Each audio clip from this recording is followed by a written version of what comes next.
So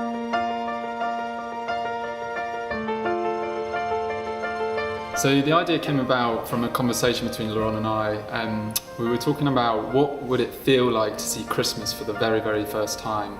You know, what would your reactions be? And we thought there might be something really interesting in that. The two main characters are Bear and Hare, and they're best friends. And every year the same scenario happens as the bear misses Christmas.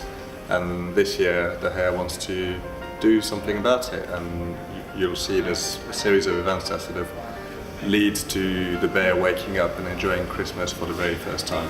And it's the hare giving his best friend the gift of Christmas. Although a lot of the references from the agency and from John Lewis were kind of traditional 2D animated movies, we kind of explored a little bit further and found they were looking for something a bit more innovative. So we started exploring mixed media techniques and combining 2D and stop motion animation in order to kind of find an aesthetic that had a nostalgic feel to it and something that was familiar but also felt quite fresh.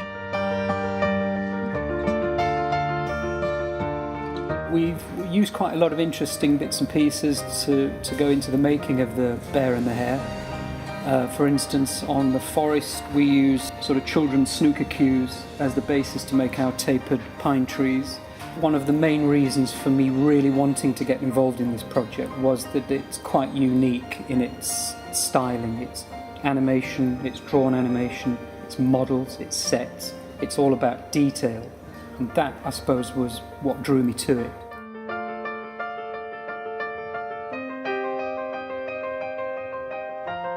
The reason I got involved with this project is, you know, I have 25 years of experience in the hand-drawn animation field, and it's not being done very much anymore. And so when the opportunity came up to not only do something in 2D, but actually to do something that was full animation, something that we used to do back at our Disney days, and there's something about that handcrafted quality about it. The idea that you can sit down and do a series of drawings and have them come to life, and those came from your hands directly, not from a keyboard.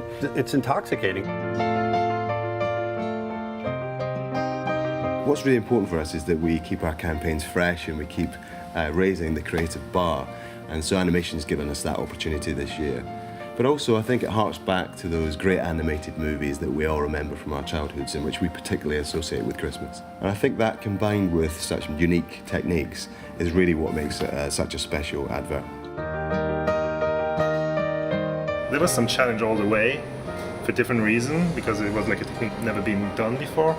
And I guess because we were like at a comfort zone, because we knew we had all the person we needed, but we still had to go through the whole process, because I guess there was still like areas where we didn't know where we would go, but it happened, it worked perfectly.